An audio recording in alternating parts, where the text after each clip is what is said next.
Hello anh em. Tiếp tục đi ăn cỗ nhá. Ăn cỗ ở dưới này nhá. Con này.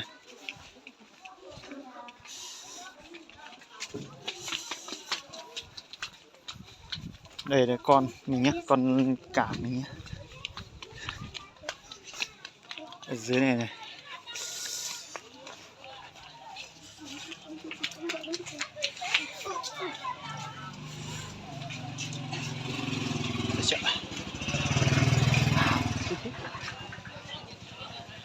Đây.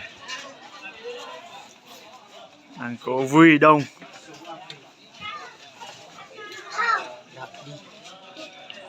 Đúng lắm đấy.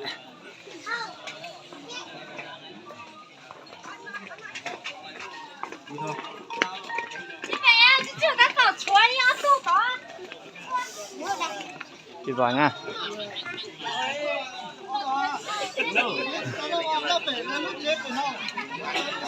Chuẩn bị vào thôi.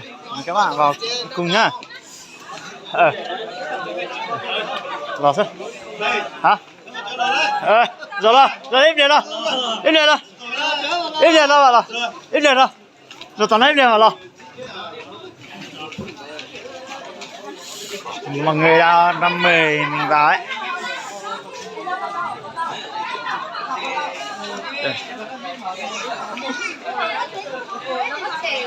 Anh em rất đông, vui.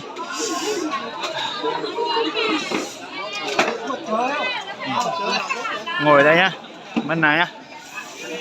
Cho các bạn xem là bên này có những gì nhá. Này.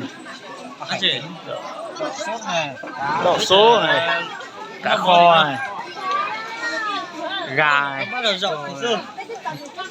giò này, lòng xào này, thịt nướng này, lộn này, ớt này, canh, rau sống này, dưa hấu, cơm nữa, vui. Như này. Đấy nhá. Bây giờ đang ăn cơm. Mời mọi người nhá. Đây, anh em ơi. Ngon cực kỳ nhá. Đây, 6 người nhá. Này.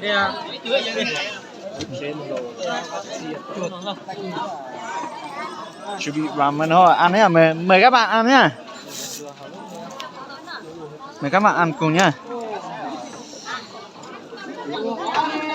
Em ăn, con ăn. Đây nha. Đậu sốt này, mời các bạn nhé. Ngon rồi, hay rồi.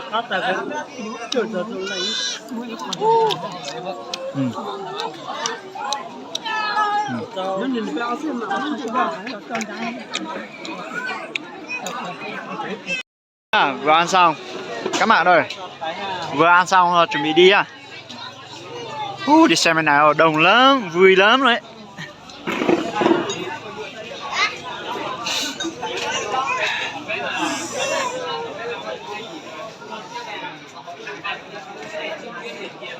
Đây, anh em đông lắm, vui.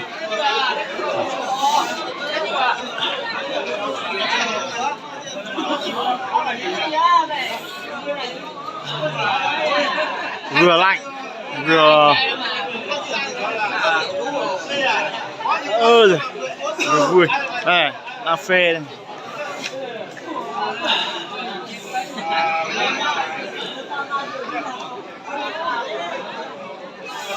Xung quanh luôn. Nhá.